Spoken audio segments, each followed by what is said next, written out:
Alright guys, good afternoon. This is Dion here, your 49ers reporter, back with you once again.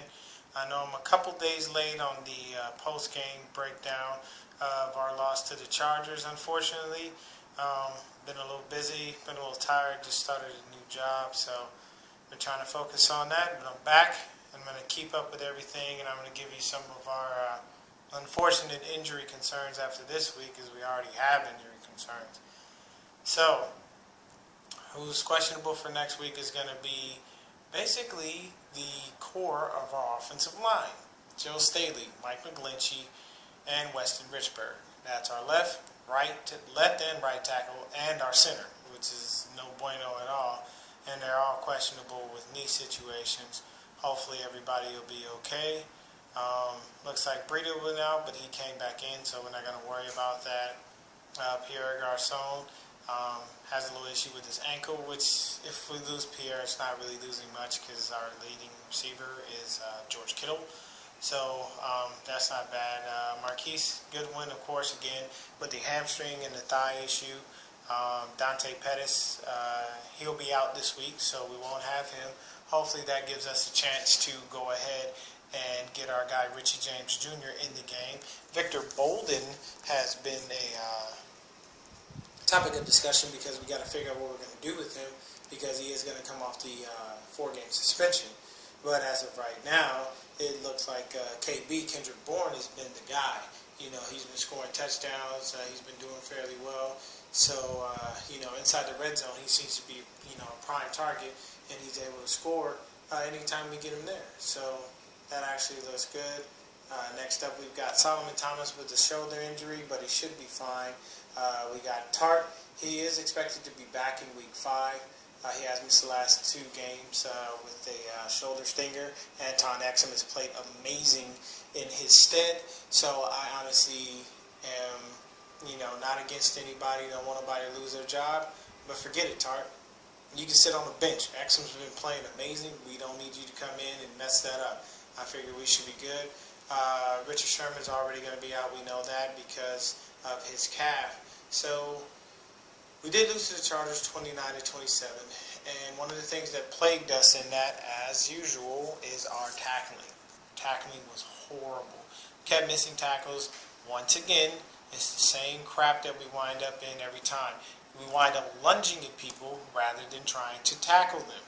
Now, they don't teach this in practice, but our guys need to get up on these guys and actually wrap them up, hold them, tackle them. That's how you do it. You wrap them, you sweep their feet, and you take them down. That's what you do. Unless it's the quarterback, because we don't want to get Clay Matthews. And I'm going to start coining it. I coined that phrase, and that's my term, because I don't want you, when I say I don't want you to get Clay Matthews, it's because they're just giving him ridiculously unfair penalties on roughing the passer, which to me I think is BS. I think they're making the game super soft with this protect the quarterback thing, because the quarterback is everything and all that other crap. To me, it's football. This is a barbaric type of sport. If you're going to play football, you're going to get hit. We had a guy last week or the week before, I believe, wind up tearing his ACL because he was trying to avoid hitting the quarterback so he wouldn't get a 15-yard penalty. So that doesn't make sense. But anyway, that's besides the point.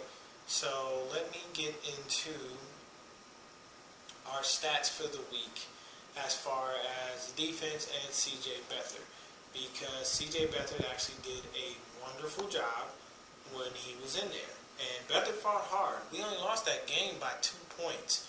So the offense put up 27 points. That's actually great, considering the fact that we need to, continue to do that. I'm pretty sure we'll have some issues with our red zone scoring and things of that nature.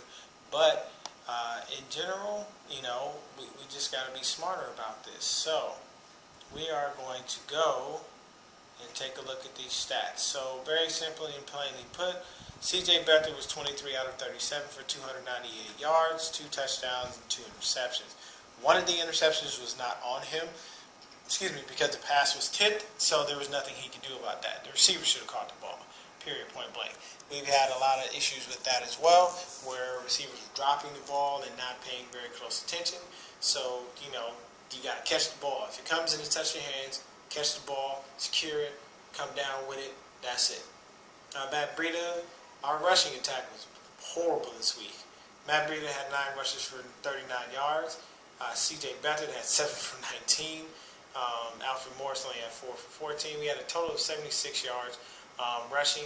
Marquise Goodwin had 1 for 4. So, I mean, Breida kept his average up because he was averaging 4.3 yards a carry, but still that's a really bad game rushing.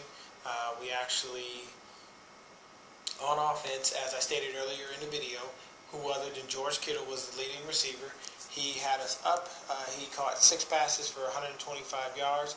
He was averaging 20.8 yards a catch, 1 touchdown, and his long run was 82.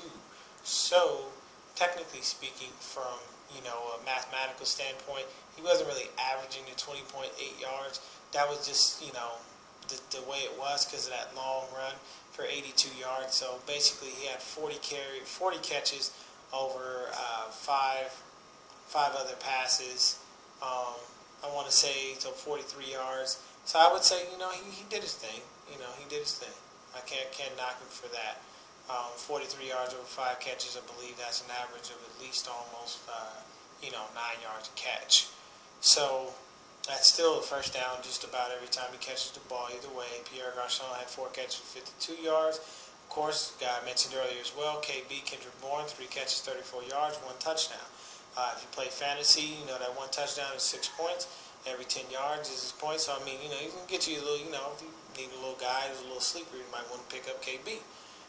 Breida had 3 for 32 yards. Marquise Goodwin, 2 for 24. Juice had 2 for 15. Trent Taylor, 2 for 12. Alfred Morris, 1 for 4. So we did have a couple fumbles. We had one by DJ Reed, and we had one by C.J. Beathard. So that's kind of the issue there. Once again. So next up we have our defense. Our defense was doing pretty well. But once again, like I said, horrible tackling was part of the reason why they were getting these first downs and continuing to extend drives, because it was horrible tackling and there was a horrible play on the scheme. So, the Antonio Gates touchdown right in the beginning of the game, he was wide open. There was no way Phillip Rivers couldn't hit him, because it looks like we had some miscommunication, because he was definitely not covered. He walked right free and was just standing in the back of the end zone. Anybody could have caught that touchdown. My grandmother's got Alzheimer's and dementia, and she could have caught that. So, Fred Warner had 10 tackles. Reuben Foster came in next with 7. K'Waun Williams had 6. Michael Smith had 5. So did Eric Armstead. So we continue to, have everybody doing the same thing. But Fred Warner, once again, is our leading tackler. He did very well. Now, the issue that I honestly have, and if you see me kind of leaning my head, it's because I'm looking at the laptop, that I honestly have is that we, had some real issues here. Sheldon Day had 1 sack. Ronald Blair had, a little bit of a tackle for a loss. We only got like a couple QB hits, and that's because of the new rules. Then, we wound up with a couple of passes defense, and that was just 3 of them. And all 3 of them came from who? Anton Exum Jr., which is why I said don't put Tart back in, because Exum's on the roll. He's doing his thing. Now, the other issue that I had, and I'm not going to lie about this, and I'm pretty pissed off, is because we made the Chargers defense look like they were stars. And they're not. The defense isn't that great. The defense is just as, if anything, it's on the same level as ours. So, they had just 1 sack, and that came from Derwin James. They had, let's see here, 9 passes defensed. So that's actually really bad for us as an offense. Isaac Rochelle had 1.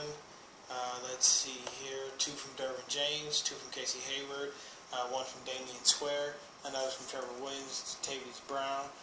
So it's bad when you wind up in those situations where those guys are doing those things, because we make a defense that's pretty average and normal look amazing. So that's going to be the issue that we face and that we have when it comes to these things. We got to get better on defense. I honestly am going to tell you right now, it's the defensive scheme. This 4-3 crap is not working for us. This zone scheme and this trying to beat Seattle, I don't like it. I don't like it at all. We need to go back to a damn 3-4 when we had, pass rushers and guys wreaking havoc. We have the linebacking core for a 3-4 defense. We have the D-line core 4-3-4 defense. We need to switch it up. I like Salah, I really do, but he has to have the right personnel to run that type of stuff, and the guys that we have aren't running it well. Our DBs aren't playing solid enough for us to be able to run that, and our line obviously isn't getting any kind of a push. So I say we switch it up. We go ahead, and to be honest with you, there's another guy that I want to sit, and I know he would be mad if he heard me say this, but I'm just going to be honest. Period, point blank, Julian Taylor needs to be starting, and Arik Armstead needs to have a seat. We really need that young guy in there pushing the pile. If you didn't watch him in preseason, go back and catch the preseason games. He did his thing. Julian Taylor needs to start. Arik Armstead needs to sit. If he wants to come in and, spell Julian Taylor and give him that time or anything, at least work, make Julian Taylor active and work him into the game. Because he got in there in preseason, all preseason long, and was wreaking havoc on the quarterback. So it makes sense to put the guys in that are making plays. As well, like I said, get Richie James Jr. involved and get all these other cats involved, and so we can start making this defense younger, faster, and like I said, switch it back to the 3-4, because this 4-3, this zone crap, whatever they're running, it's not working for us. The 3-4 was better because we had guys that played man. We need to play more man defense, especially down in the red zone. I have no idea why we're giving anybody 5 yards worth of a cushion when they're inside the 20-yard line. First thing you need to do is be finding the ball and knowing where your receiver is. You just put a hand on them to make sure you don't lose that receiver, but you look for the ball. That's how you intercept it. That's how you defend the ball. That's how you put it down. But if you face guarding the receiver, how are you going to try to go ahead and knock the ball out of his hands? And you can't even get your hand to where his hands are. It doesn't make sense. Bad DB play, and it's horrible. I hate it. So we need to switch back to that 3-4. That's going to be my main focus with that. Let me go back and take a look at the rest of our schedule, because we got better and we're scoring points, man. We really are. We just need to get back to doing what we need to do as far as a team, and we need to start winning some more damn games, man. This is pathetic that we keep losing games because we can't get nothing together. You know what I'm saying? This is an atrocity.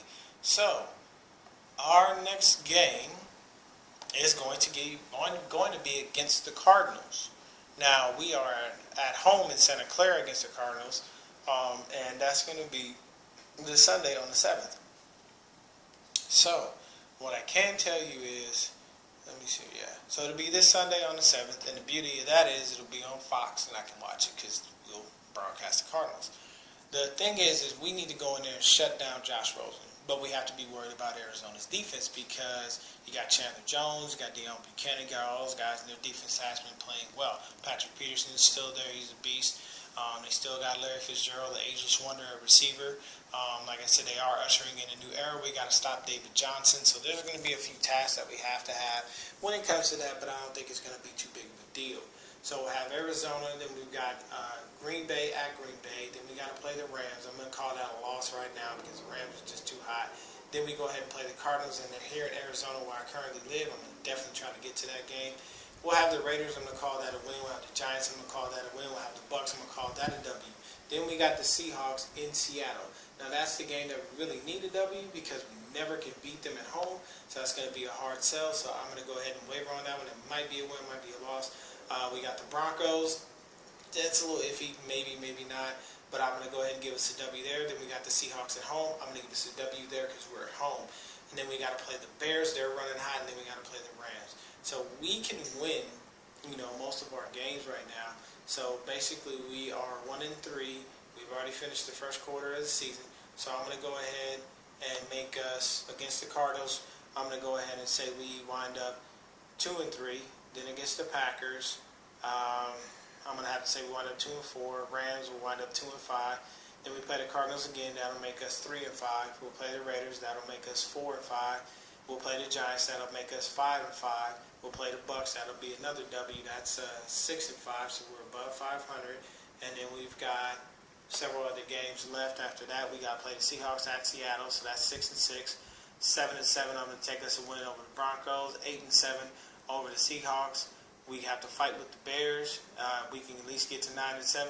And then with the Rams, if we pull off a miracle and they're already winning and they already have sat their guys, that could be another W. So we can go 10-6 easily with CJ at the helm. We just have to focus, get better on our on our defense, and we'll be good to go.